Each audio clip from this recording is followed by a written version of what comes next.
We're celebrating International Day of the Mother Tongue today. And yes, the United Nations has a very, very grim sort of statistic. It says every 2 weeks, a language disappears from the face of the earth, taking with it an entire cultural and intellectual heritage.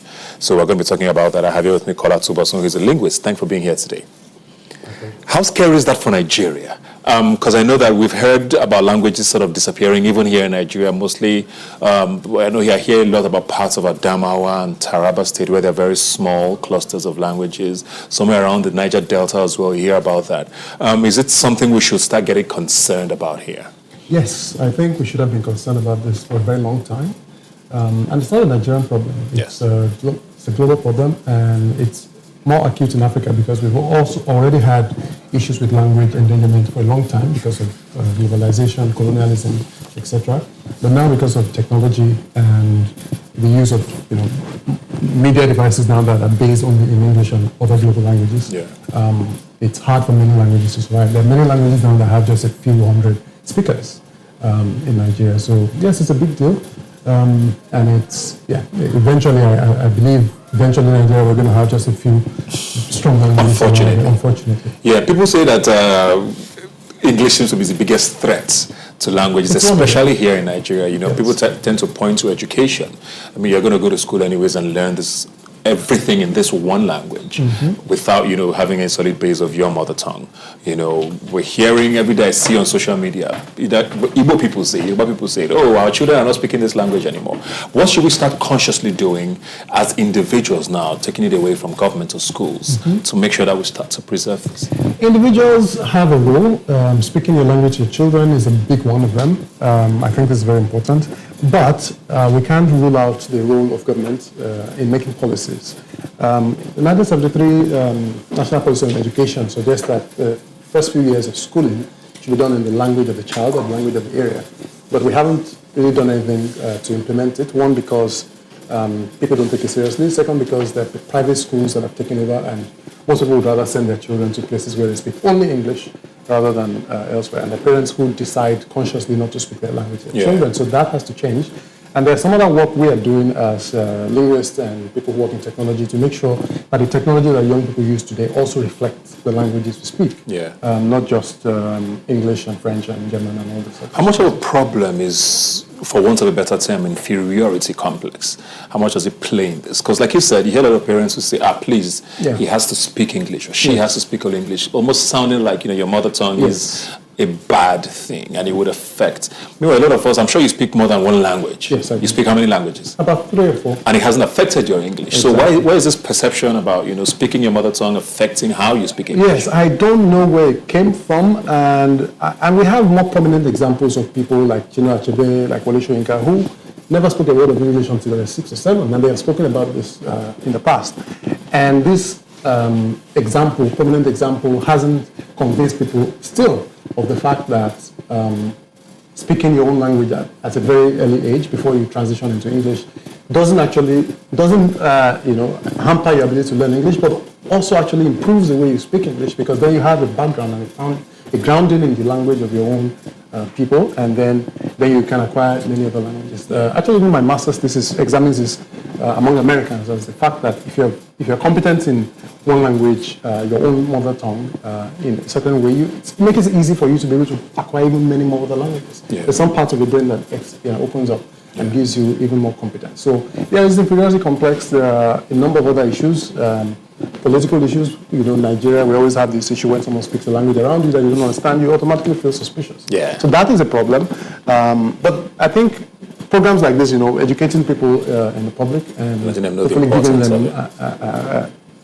Other ways to look at it, and other countries that have made this work, like the United Kingdom, for instance, Wales has they have bilingual education. Anywhere you go in Cardiff, you have the signs in both English and Welsh, and many other countries have made this work. So we just need to highlight this and show that it doesn't reduce the ability to learn English. It kind of improves it. Doesn't reduce your ability to learn anything you want to learn, and it doesn't cause disunity. Many people have that issue as well, wondering that, Nigeria, we have so many languages. We have to Are be you united. trying to, yes. Like you said, it has to be deliberate, a deliberate effort. And I get very fascinated by, Nigeria will have one official language, and we have this talk about 3 major languages, which is now very dicey because people are like, what makes you major? Exactly. So English is our official language. Yeah. But I've been very fascinated by South Africa.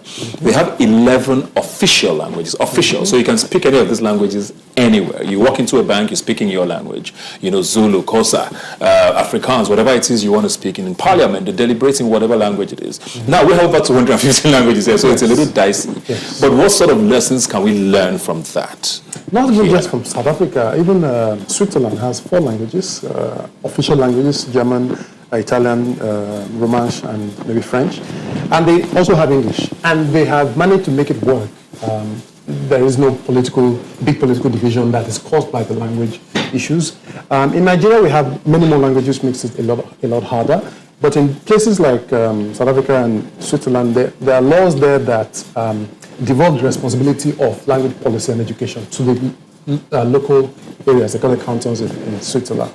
And maybe, it ties in, unfortunately, with this issue of resource control and all of that, where you give the regions an ability to decide how they run the areas they're in. And if we can do that in Nigeria successfully, again, if we can divorce ourselves from the idea of being suspicious of that policy as a harbinger of disunity, because it's not true. The Civil War we fought, the major participants there spoke good English and they understood each other in English. So it's not the English that makes the division happen. Yeah. It's, there are other fundamental issues that need to be resolved, and then make laws that let regions decide the educational policies and stuff like that. I think eventually languages will begin to grow and survive. Is there an argument, and I'm a huge fan of this, but nobody ever agrees with me, is there an argument for Pidgin English in a place like Nigeria? Because it seems to be the most spoken language in the country, not officially, but it seems to be the one language that everybody understands. I remember I grew up in Benin City, and there was a Pidgin English news that came up at 5 p.m. every day, and I found that very fascinating. These days, you also find parents who say, please, English or, at worst, my mother tongue. Not even the Pidgin English, which seems to be there. Is there an argument of making a language like that a little more official, for us here? Because Creole is studied in several parts of the world. I agree. Pidgin is a Nigerian language. There's nothing you can do about it. Nigerian English is a Nigerian language, which is also different from British English as well. I used to teach English in a high school, and I would tell my students what I've been told, to teach them that, plumber rhymes with runner or something like that. It doesn't rhyme. You can't pronounce the B, for instance. And Nigerians do pronounce the B. And in many ways, we speak English. We say senior brother, instead of elder brother, etc., which are authentic Nigerian ways of speaking. Also, the dictionary has recognized many of these. So Pidgin English is one of Nigerian Pidgin, I call it, not Pidgin English, for a number of reasons. It's also one of those languages that are important. It's a Nigerian language, like Patois is in Jamaica. And they probably have the same issue in Jamaica as well, where you speak this language, people tend to think of you as not being sophisticated, educated. But it's a language that we speak. Fela spoke it, Charlie Boy, and people have made a lot of great things with the language. Making things official in Nigeria, I think, is the issue. Transitioning from it being popularly accepted to it being used in formal spaces. And I don't think there is a problem there. We just need to have people who are in government understand that making these transitions doesn't reduce your standard of education, for instance. It doesn't prevent people from being successful and doing whatever they want. There are people in South Nigeria whose only language is Pidgin. And if you can teach them physics in Pidgin, and they can create great things, there's nothing wrong with that. Language is only a tool to help you get from one place to another. Very quickly, one sentence, because we need to go. How worried are you about how imminent, this disappearance of languages in Nigeria is? I am very worried about it, and it has influenced my work for the last 10 years or so. My work mostly in technology, but also in other spaces. Language diversity is a great thing, because language embodies a number of things more than just a means of communication. Sometimes a worldview is tied into, language. A quick example, we're talking about Ojo Ikunle one time on Twitter, which is the day of kneeling down, which is how Yorubas refer to labor, for instance. That idea, just being able to describe it in that way, tells you that in some parts of Nigeria, for a while, the way people had children was through a different way, a different posture, not the current posture they do now. So there are very many things that are encoded in language that we can learn and we can use to understand and probably, innovate and do a number of great things. And when a language dies, many of those worldviews, ways of looking at the world, ways of learning, medicine, etc., get lost with it. So I am worried, and I hope that with the work we are doing and many of us as well, we're able to save as many as we can save and have a much better multilingual future. Thank you very much, and please keep doing what you do. I'm a huge fan of languages. I barely am able to learn languages, but the ones I'm able to speak, I like to hold on to them, and it will be very sad to see that these disappear. But thanks for being here today. My pleasure. But once again, our heart goes out to the victims of the crash, the military plane crash that happened in Abuja, and we're still following developments there and hoping to get some sort of good news at least from that. But once again, our condolences to everyone affected by this. So like I always say, you can follow the conversation on Twitter. Rubbin Minds now is the handle.